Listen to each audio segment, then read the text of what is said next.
Well, hi everyone, welcome back. Today we're looking at colour mixing for skies. We've got, obviously when you look out in the countryside and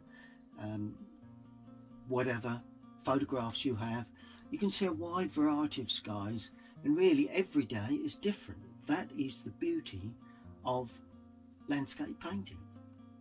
Skies make a big difference to the landscape colouring and also the form and shape of everything. You can have a real sunny sky. In that respect you get lots of shadows, you get lots of light on your subjects. You can get a cloudy day with outbreaks of sunshine where the clouds you can see sweep a shadow across the landscape. That's what we call atmosphere. It gives that landscape a bit of atmosphere. There's all sorts of skies. There's obviously a complete dull, damp, dreary day. That can be very good to paint. And of course there's the sunsets as well, you know. There's early morning, there's late evening. So today I want to run through a series of skies. We're going to create a real sunny sky. We're going to also create a sky that has a little bit of cloud. We're going to then create quite a lot of cloud with the odd little patch of blue sky. Then finally we're going to look at a subject with a sunset. Okay, let's get started. Well, here we go then. Let's have a look at the materials. I'm working in my small garden studio this morning, and very pleasant out here. You hear all sorts of noises, but it's you know, we're looking out onto the garden with the flowers and what have you. I just walked around as I came in. So let's look at the materials. We do have a row of colours. Now this is the palette I will be using. I will leave the row of colours there so that you can actually see them a little better. You may have this type of, the one I recommended, where you've squeezed out the paint into the varying sections, and if necessary mark them off with their appropriate colours so that you can see exactly how they're laid out. So and I would suggest that you lay them out with raw sienna first, cadmium yellow, because these are the main colours I will be using, burnt sienna, so it's raw sienna, cadmium yellow, burnt sienna, burnt umber, alizarin crimson, cadmium red, cobalt blue, ultramarine blue, and Windsor blue, or if you've got the Cotman, it would be Prussian blue. So that's the way I would lay them out, because you've got your yellows, two browns, two reds, and we've actually got three blues. That one is not going to be used within the course, and that one is the Payne's grey that I only use when I demonstrated the sketching techniques. You will need a 2B pencil or equivalent. Doesn't have to be a 2B, it can be HB, 2B, 3B, somewhere around that. Putty rubber may be useful, because as you do your drawing you may need just to adjust things. You obviously have three brushes, the number 12, the number 8 and the number 6. Tubes of paint that hopefully you've already squeezed into your palette so that they've gone relatively hard. A couple of pieces of kitchen paper or tissue, so that's really the main thing. And of course the water jar with clean water in to start. Just one other thing, you will need your paper. Now I've got, just move that out the way, just move those over, and the paints, there you go, that's perfect. Put them there, we can then see what we've got.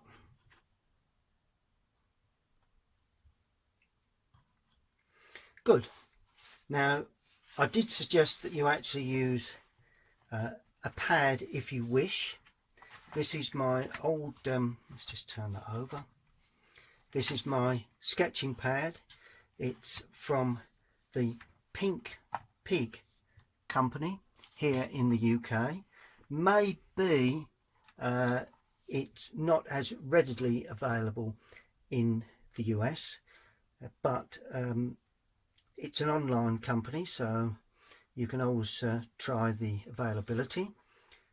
If you do use, you can use any other, doesn't have to be Pink Pig, but Pink Pig do the Bockingford paper that I would recommend, but there again it doesn't have to be Bockingford paper. Any good quality watercolour paper would be quite sufficient. If you are working from a pad, then you can use tape to tape the corners, but if not, you can always use a couple of very small clips like that. Here we go then. Well, I've actually used a piece of Bockingford paper, but you can, as I say, it can be Langton, it can be any good quality £140 not surface watercolour paper. It has to be watercolour paper because it's got to take a little bit of water. At the side here I've actually got my brushes laid out, but I've got another small piece of watercolour paper. It's always useful to test the colours before you go straight in. Now the first thing I want you to do is to take your pencil. Although we're painting mainly skies, we do need some land. So let's put a little bit of land, and it doesn't have to be that even, like that. And onto that land, bit of a hump there, so we're going to just quickly design, let's put a small tree. There we go. Just a small tree like that in the distance. We will have another couple of trees there, and a bit of hedging perhaps, like that. There you go. Good. So that's our foreground, but first we're going to put the sky on, because the sky is the main part of this little subject that we're painting. Good. First thing you need to do is to damp your brush.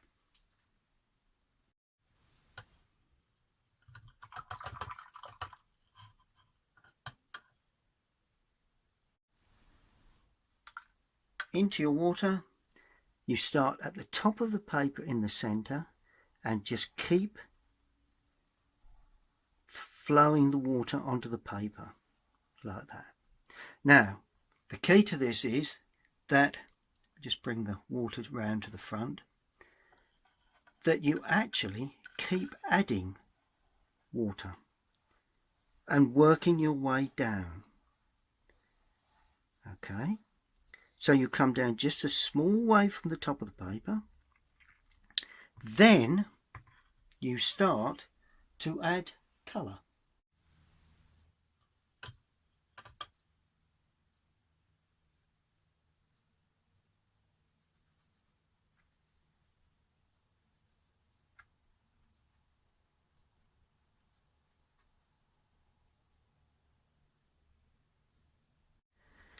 Then we put a stroke of that across the top, a nice strong mix right the way across the top of the paper.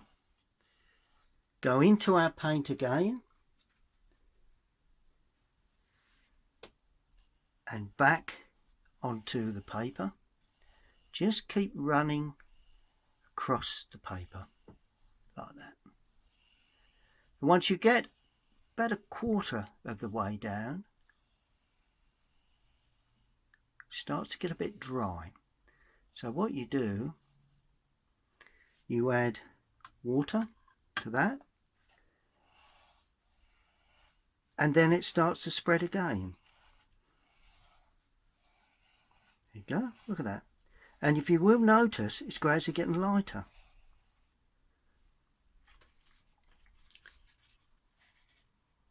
Just dropped a spot onto the landscape. Add more water and it gets lighter still. So I've worked my way right the way down to the bottom of the sky, and quite often that is quite sufficient. We just need to allow that to completely dry.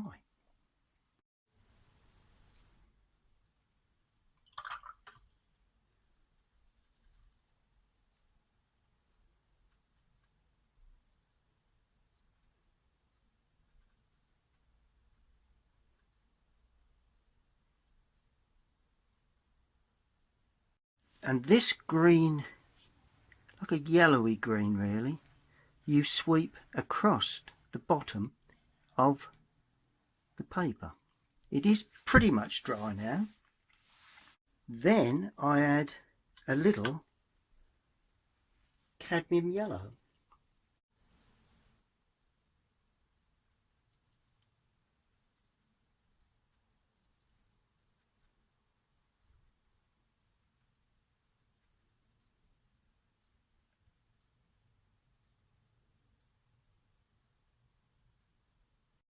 And you'll find that turns much richer.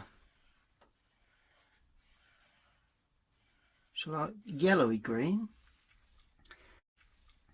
And then to the yellow, I put a little more blue.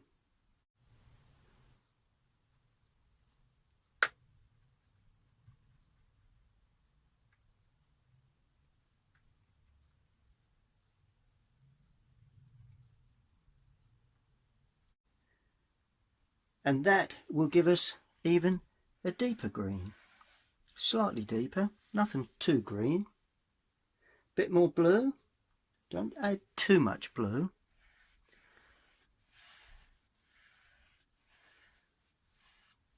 And even a touch more blue in the foreground, like that. And then just allow that to dry. Good, well you now have completed your first sky if you're a beginner. You've created a wet onto dry graduated wash down to the horizon line. Then you've created a graduated wash of yellow and blues to create the greens in the foreground.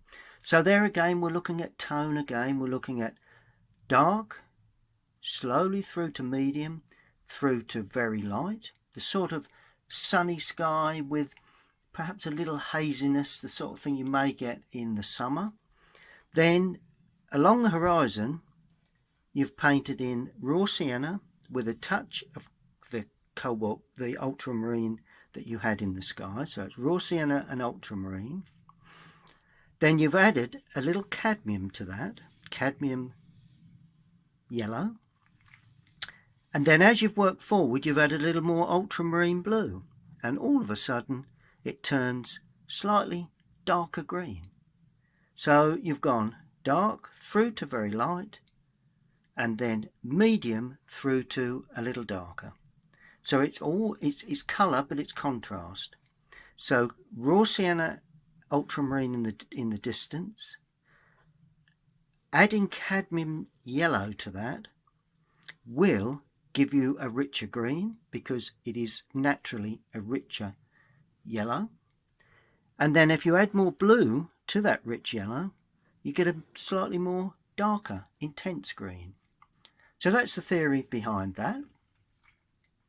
Now once that is completely dry, which it is now, I'm going to mix ultramarine blue with a touch of alizarin crimson.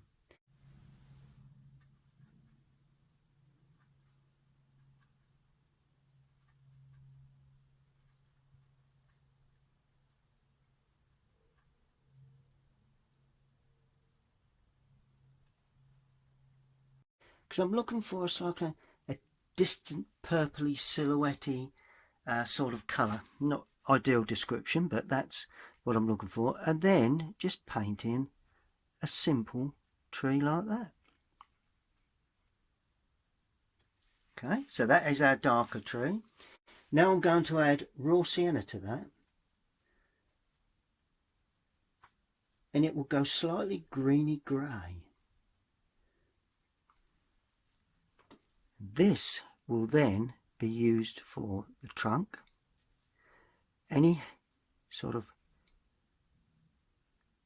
just drop a bit of that into that blue because it helps to give it depth. Another tree there, a couple of smaller trees, bit of hedging, one or two little trees showing above that hedging, like that. A little cluster of, like a woodland area, I suppose, like a wooded area. No perspective really in this, we're just playing around with shapes. But that's all you need. And then we come off into the distance, and this tree is going to sit where some hedging is, like that. Another little sort of tree there. As the brush runs out of paint, then sometimes it is beneficial because you get a slightly deeper or slightly lighter, sorry, wash of colour. And all of a sudden you've created the feeling of a lovely sky with a large tree looking out to the horizon. Just to finish it off, clean the brush thoroughly and pick up some of that very light blue purple colour and just stroke across the distance, and that is your distant land, because land appears blue in the distance. And just bring it up that side and you've got yourself a little bit of a mountain in the distance. And hey presto, you have produced your first landscape painting. Well, there you have your first landscape painting. And all I do, I take a mount and just put over the top like that, and that frames it very, very nicely. So it's always useful to get yourself a mount cut to the size of the paper you're working to, because once you lay a mount over the top, as you can see, you do sort of frame it really. And this is what I will be doing after every single painting that I do. Okay, so that is a simple blue sky with some distant land. Okay, well, I'm going to paint a cloudy sky now with some sun. So we have to show a few blue patches to indicate that the sun is shining.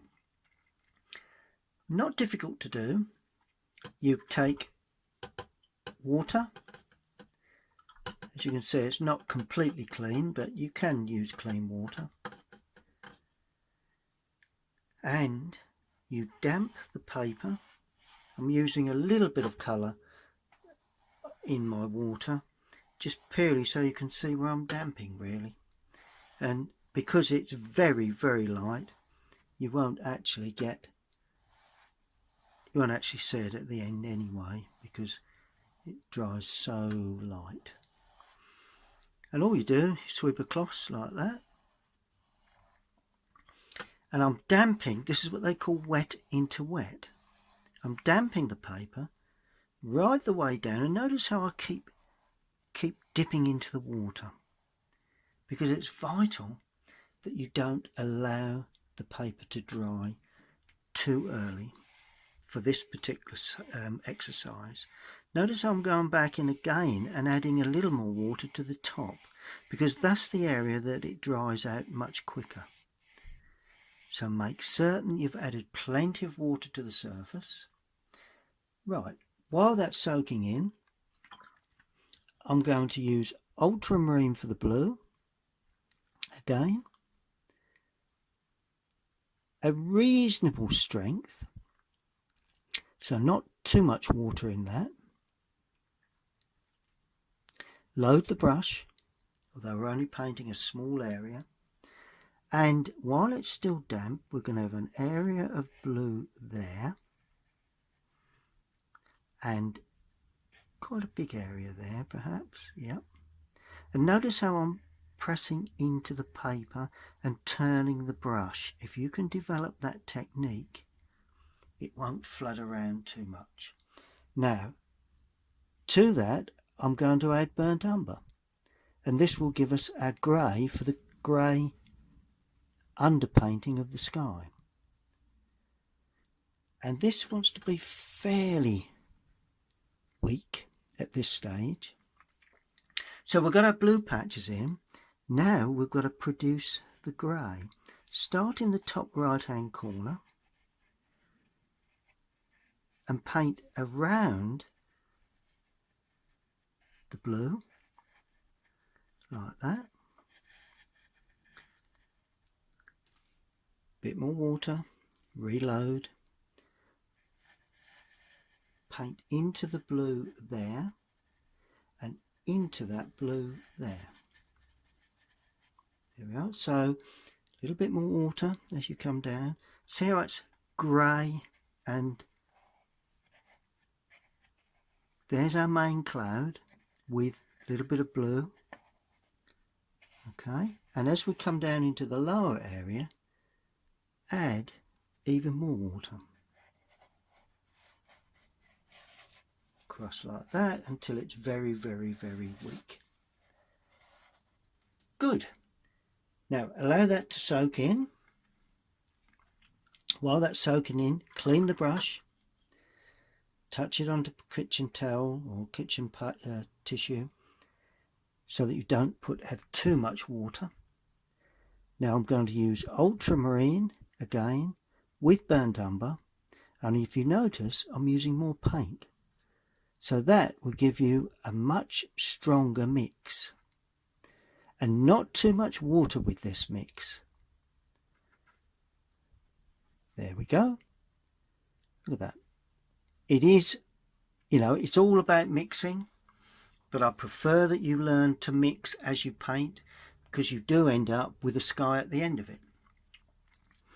Now, where do we want the deep shadow? The darker cloud. Well, we'll put one at the top there, painting around that blue again and leaving the white. Go in again and take some more colour. We'll have a really, fairly dark section just there. We'll have just a touch more there, shall we, as it runs out of picture. That's nice. And just taper that off. Don't have too many rounded edges, so that the clouds sort of run across the landscape. Now we can add a little more water and take a little off on the side of the pot, because we don't want too many really dark areas, otherwise we won't appreciate the light areas. So and remember, when you paint clouds, a little bit of cloud shadow within that blue. When you paint clouds, clouds appear smaller as they go away into the distance. Run that out of picture. There we are. And then we just quite simply paint an even smaller clouds here. And all of a sudden we get a lovely feel of depth. Notice how I'm just dropping the colour into that damp paper. Vital that you don't overdo this. A little bit in the distance there. And I'm just going to allow that to completely dry.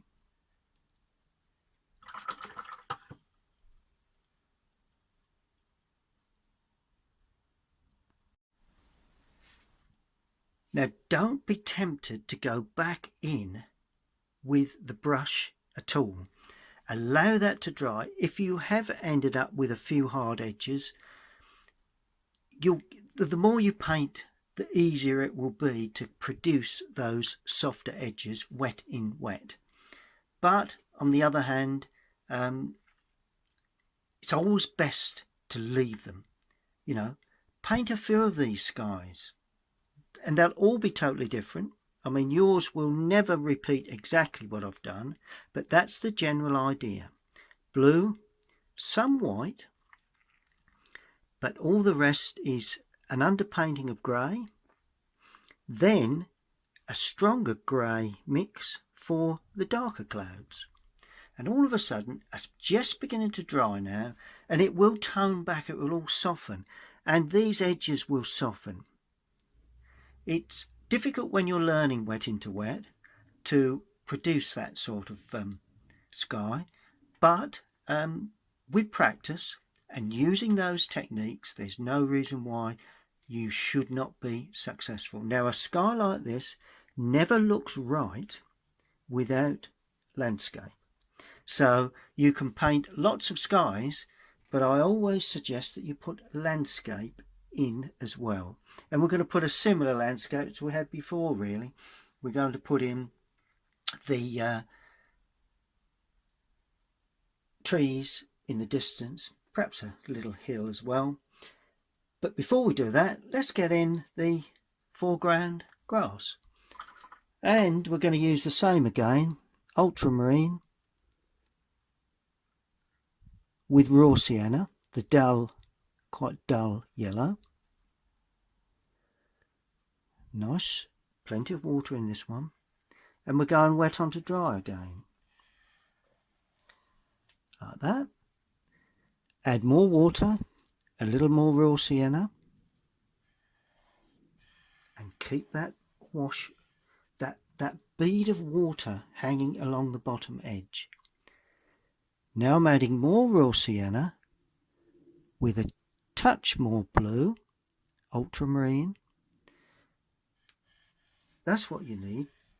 There we are. See that edge of dark water paint, watery paint. If you can keep that going, you're on to a winner. Now we take off more water. Notice I'm not cleaning the brush every time. That really is my technique, because you want a graduated wash. If you need a completely different colour, then obviously you need to change the brush. But all you need is to affect the colour as you go. More blue now, sorry, more yellow, and of course more blue, as we did before. Cadmium yellow, more blue in the mix, a little bit more blue in the mix, whoops, too much. That's what you've got to be careful of. And that gives you a nice strong green, and that will be the green in the foreground. Notice how I always bring a darker green into the foreground, because it's a natural thing you would see on a field, purely because colours appear bluer, less intense in the distance. As you work your way forward, they always appear more richer. So it's not only perspective that gives your landscape depth, it's also the colour. Well, there we have it. I've allowed that to completely dry. It's vital that your Everything is dry now, so it's all touch dry. Finally, I'm going to put on the trees with the number 6, the slightly smaller brush. Sorry, number 8, the slightly smaller brush. And quite simply, we're going to use the ultramarine with a touch of raw sienna. So just where the ultramarine was mixed, you no need remix into another clean section. You can do, but you know, you've got paint in the palette, no sense in wasting that. So it's a blue green, so we'll put in a bluey green tree there.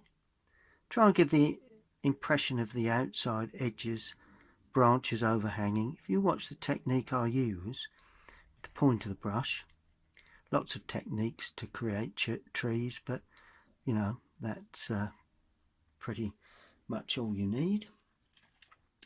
Then I'm going to add burnt umber and just pop that to a separate part of the palette, because that's going to be my trunk area. There we go. Now I'm going back into the blue again, and I'm adding cadmium, just a touch.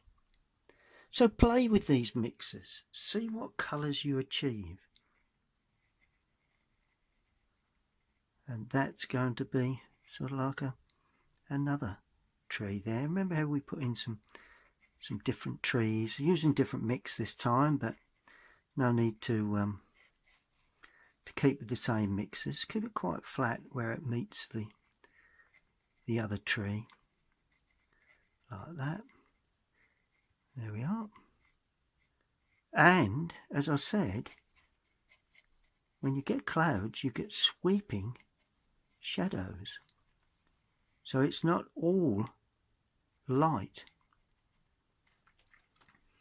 Now I'm adding a bit more brown to that, a bit more blue, to create some browny green trees this side, just to ring the changes. Play with the colours. It's really tone, as I think I've mentioned this quite a lot, it's tone that really gives the shape and form to your landscapes. And this is only just a rough sort of landscape, distant hedging. Maybe some odd little bit of hedging just there, right in the distance. Good. So that's really all you need for that. But of course, thing we must remember, that we do have clouds, so it's not all sunny in the foreground. And how do we achieve that? We mix up another green, like that. We quite simply take a large brush, just wetted, cloud shadow. Okay, that's all in cloud, in shadow. Then we come to a sunlit area that we've just painted in. Now we want another cloudy area, so damp that across there. You can probably see that shine, so that's damp. Don't paint into the damp area, paint up to. See where I'm painting up to, and when it does, it goes soft. And where that soft edge is, just spread some colour, and that will all of a sudden, and then just taper it off, all of a sudden you have a soft edged shadow. Let's put another one here, a little bit smaller. So damp the paper, paint into the lower area of that damp colour, and then just gradually taper it off like that. Look at that. All of a sudden we're getting foreground shadows. And then we just add a little bit more blue, a little bit more cadmium, quite a dark shadow this one, and let's there again damp that again.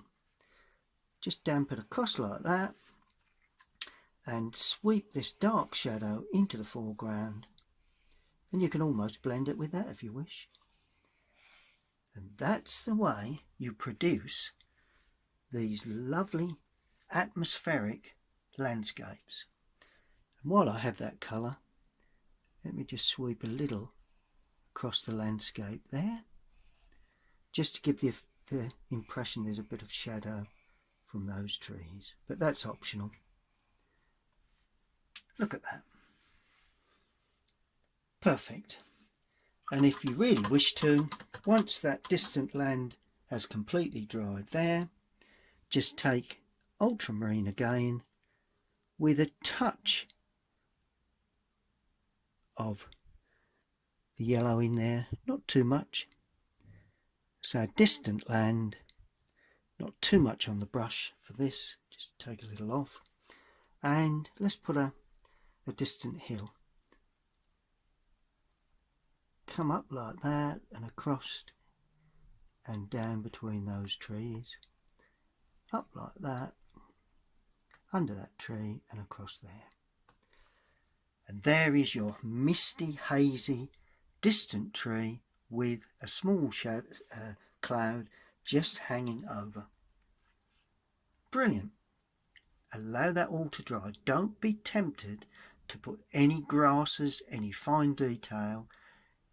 If you've got anywhere near this, you have now completed your first cloudy sky with a bit of atmosphere on the landscape. As always, once dry, let's sign the painting with our name, using pencil for this, but you could use watercolour. I normally do on my major paintings. And then take your mount, if you have one, and drop that over the top. And there you have your first landscape painting of a cloudy sky, distant hills, and middle distant, sort of semi-silhouetted trees.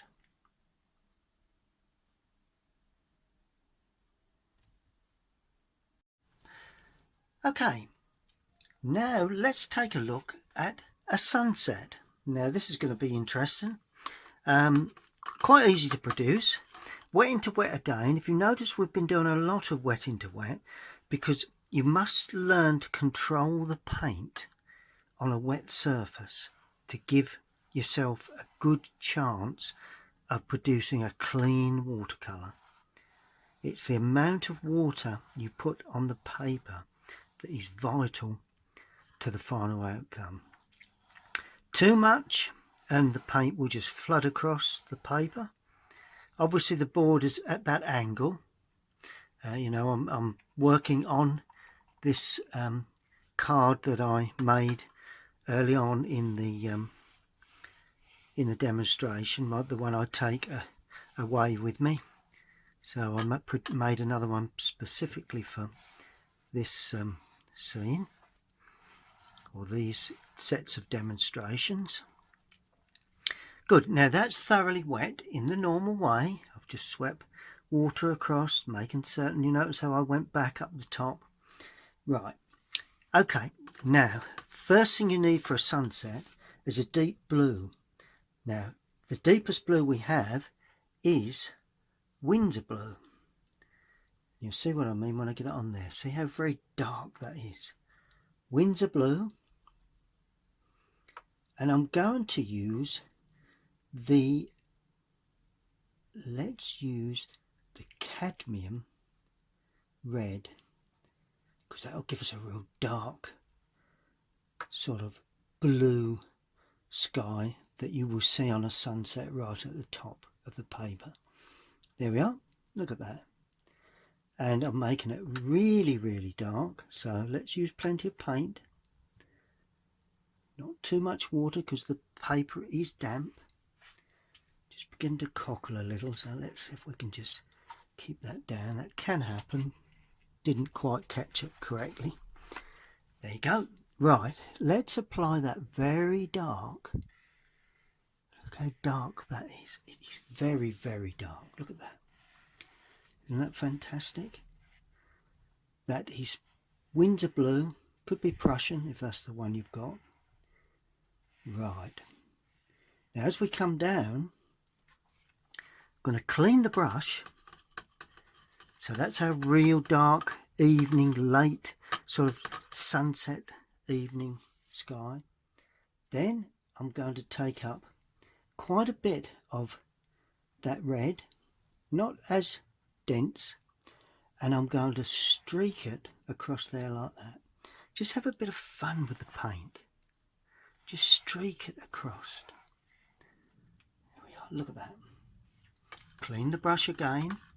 We want it to get lighter as we come down. Now I'm going to pick up yellow. We'll start at slightly dull greeny yellow with the red. So we create a dull orange. Not too damp in this case. Look at that. Then right in the distance, I'm going to clean the brush thoroughly and just a little red and just touch it on, just check that that's the right, and I'm putting that in there. Look at that. Okay. So we've got different bands of colour. Bit more cadmium, just stroking in here and there. You know how you get these sunsets and you get the lovely streaks of red running across the sky. Have a bit of fun, as I say, with this one. There you have it. Clean the brush. Now, this is something that we've never done before, but we will do because I feel it's always good to learn. Take a piece of kitchen paper, create a little ball like that, so it's sort of as round as you can get it. Just form it like that. Where do we want the sun? Well, let's pick up the sun on the horizon, not far from the large tree, just off of centre to the left, and just twist and lift off colour. Just going to turn that paper again, produce another little ball, just to make certain we get it nice and dry. Just give it a twist. If you twist it, it makes it rounded. There is the sun in the distance. Now all we really need to do now, I prefer to put the landscape on while the sky is still damp. Now the landscape will be a combination of the cadmium yellow that we've already used, the light red we've already used, but a bit more cadmium yellow and a touch of the Prussian blue. So just dive in there. So it's sort of like a green, and that will sweep right the way under there like that. That creates a base for the sun to sit on. Then we add more red, more blue. So it's sort of like a greeny grey. We've almost made a brown really. Then we add more blue. Let's just take a bit more blue from there. There we go. Let's take it from the palette there. So I want the blue to be the colour to be quite dark as we go into, you know, we're reversing it, dark through to light, then light through to dark. That way you get the lovely sense of a sunset. Bit more, a little bit of green, bit of red. There we are. That's a nice dull brown. Now any dark colour would produce the colour you're looking for. A bit more blue in the foreground. There you go. Look at that. What a perfect sunset. All you need to do now is to allow that to go completely dry. Well, that's completely dry. Just check that with the back of the hand. Yes, that's fused nice and dry. Okay, now all we've got to do now is to put in our silhouetted trees and distant land. And all we do for that, take the number 8 round, and it's got to be very, very dark really, so not too much water on the brush. And you can go into, just pick up a drier area there, but we'll, you notice I don't clean the palette because I'm going from light through to dark. There's no real need to keep cleaning the palette really, but it's it's something that is quite optional. Some people do, but I just try and use some of the paint that's already on there really. It's all about, as I say, tone is more important to me than colour, but obviously colour is quite important. Right, Windsor Blue or Prussian if you've got that one, and we're going to use the red, and those are two colours that will give us the really dark sort of silhouette like colour. And let's go one tone darker than that, and plenty of red in there, so it's a warm dark colour, not a blue cool dark colour. There we are. Right, let's just see what that does. Not too much paint on the brush, let's just lose a little from the side of the palette. Right, first thing I'm going to do, I'm going to paint in this large tree again, fairly freely. Little tricks I'm going to show you now. Go over the sun area like that, so that'll be very, very dark, trying to pick up the shape of branches overhanging that sun area, working my way down, and I'm going to put the trunk in with that same colour. Now the trick here is to lightly damp a smaller brush, that's your number 6, so it's not loaded with water but it's just damp. That way it wants to draw in paint. If it's too wet, then it wants to put the water onto the paper. If it's partly dry, see how it's lifting off colour.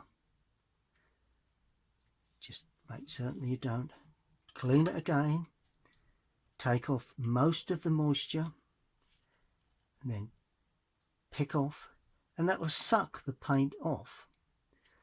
And what I'm doing, I'm creating a shape within that area that will give us the effect of the sun glaring on the side of that. So it's lifting off colour. That's what we're doing. Not laying on colour this time, we're lifting away colour. Let's just lift away a little bit more right on those edges. There and there. And all of a sudden, you've got a sense that there's sunlight coming through those areas, that side of the tree. Just try lifting off a little more. Once it dries, you'll be able to see that. There we are. Perfect. Look at that.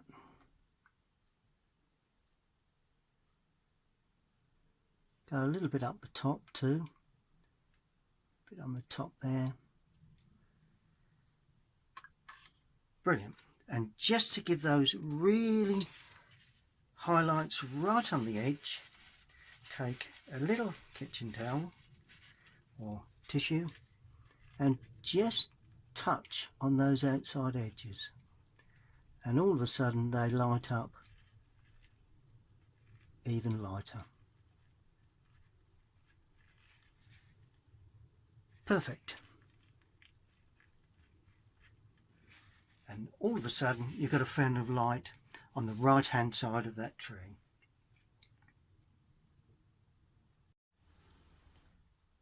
Next we take the same brush, same colour. Now we can produce the with the same technique really. We've got a clump of greenery there, or well, it would be green if we could see it wasn't in silhouette, like that. It's good exercise this, to learn to lift off colour.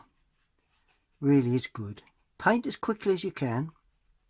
Not too sure that the colour of the or the shape of the trees are that important. The main thing is you get the point of a kitchen towel and you just lift off one side like that before it dries. Simple as that. All of a sudden you've got a film of sunlight catching, and let's just soften this, clean the brush again.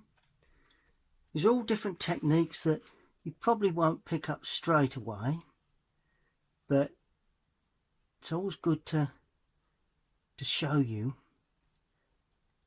You know, it may even be a bit of distant land there. There we are. Let's paint that in with that very light colour going across the sun. Look at that. Brilliant.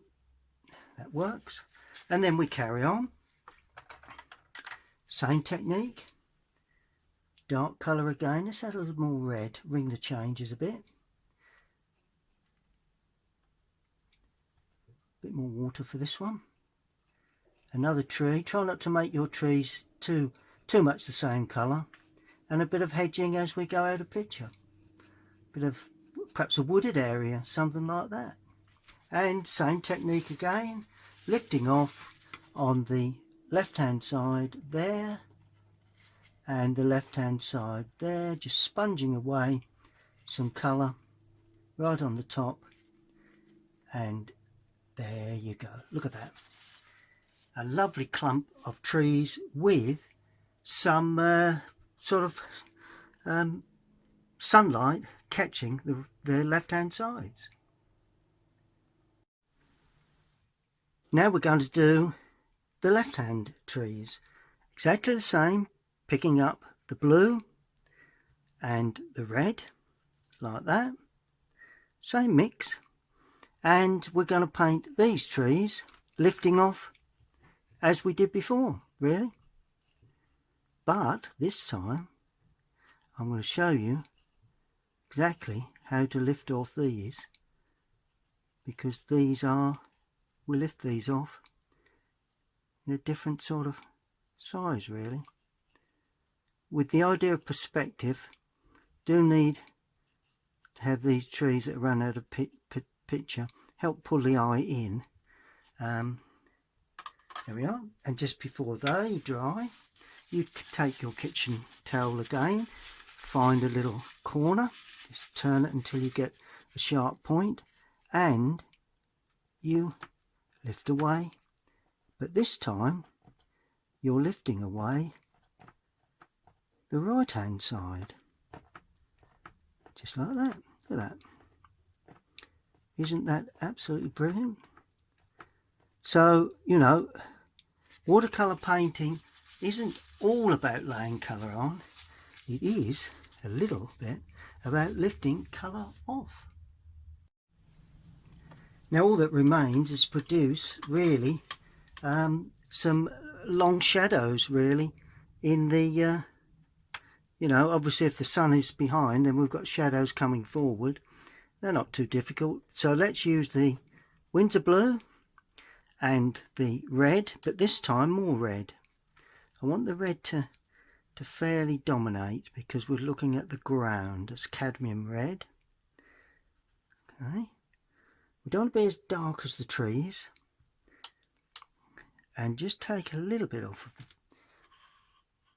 And what we're going to do, we're going to use that that old trick of damping an area. So we're going to damp an area from there, under there to there. Then we're going to paint our shadow in under those trees like that and allow that to soften like that. We're going to damp this as well, very similar, at an angle because of perspective. Got to remember perspective. And then we're going to paint that in as well with a well-loaded brush. Just paint up into those trees like that and bring that across. Look at that. And then just gently lift off where the sun is. And all of a sudden you get that glare effect again. Look at that. That's perfect. Now we need, while we have that paint on the brush, I'm going to paint the shadow from the tree. And that's going to go sort of fairly long actually.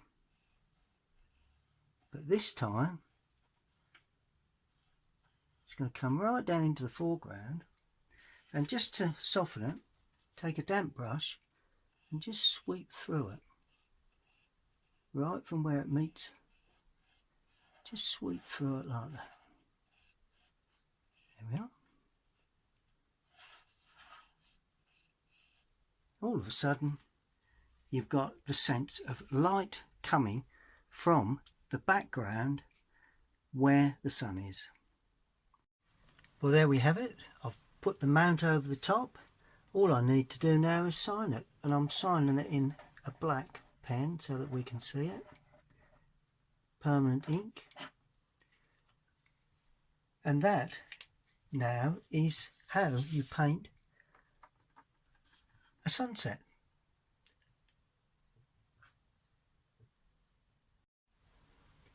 Right, let's just recap on what we've looked at.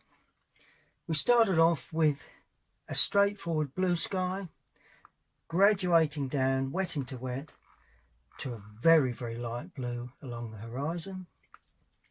We've looked at painting trees in a silhouette against quite a dark, distant hill.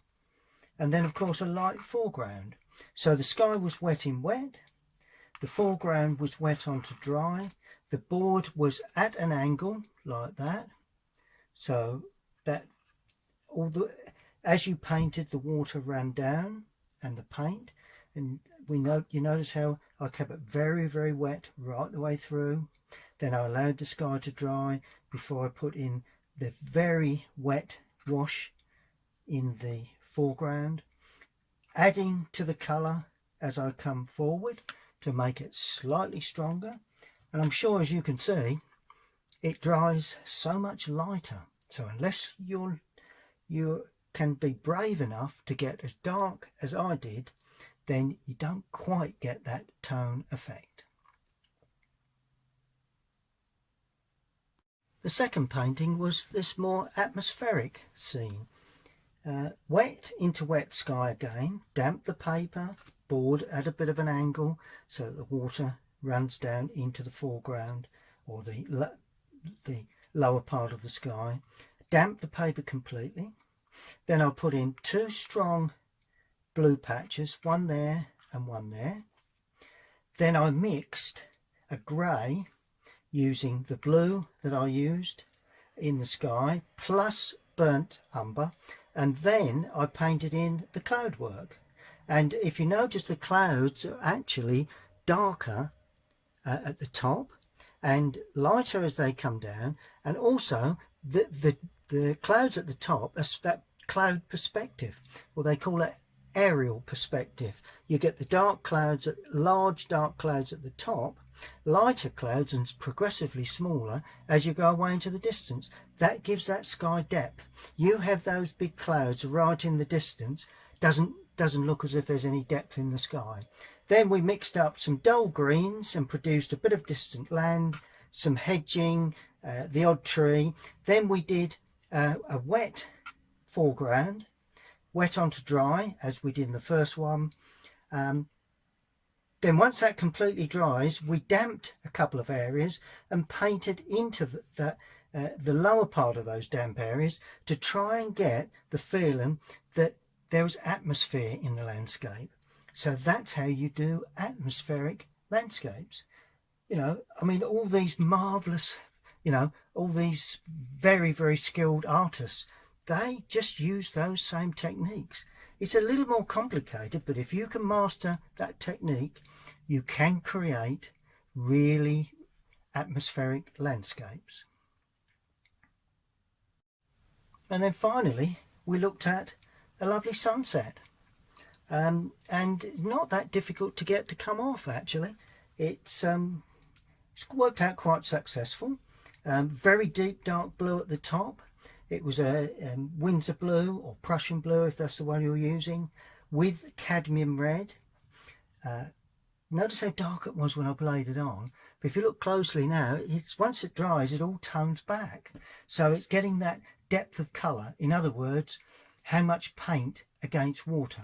If you're looking for a darker colour, it's more paint, less water. You're allowing less of the paper to shine through the wash. If you want it very very light, then obviously you just leave out the amount of paint and just add more water. And of course, all the light areas, including the sun, is actually white paper. So we washed that in cadmium cadmium red, and then I put some cadmium yellow in, and that gives us like an orangey glow in the bottom part of the sky where the sun would be.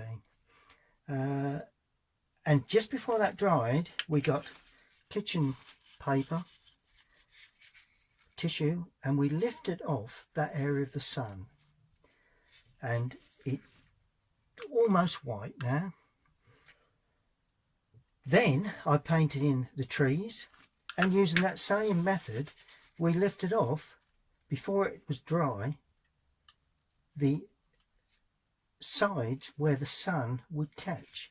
So it's the right hand side of that one, the right hand sides of these, but of course, because we're the other side of the sun, it's the left hand sides of these. And then all of a sudden, while they're still wet, lift off while it's still wet, it's so much easier. Then all of a sudden you've got that lovely feeling of a sunset.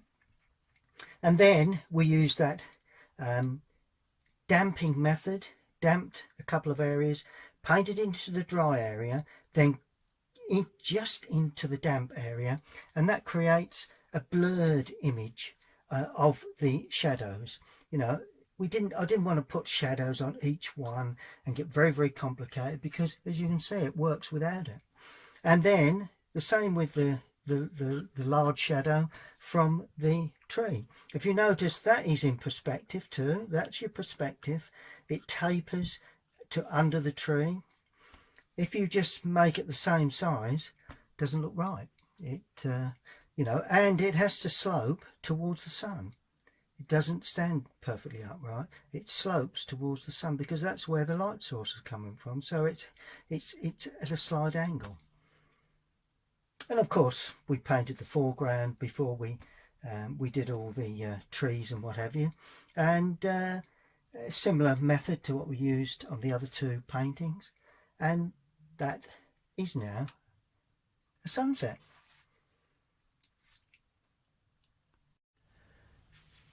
Well, I do hope you've enjoyed that look at basic landscape painting. Skies, really, that was the object of this exercise. I hope you've enjoyed that. We'll see you all again very shortly.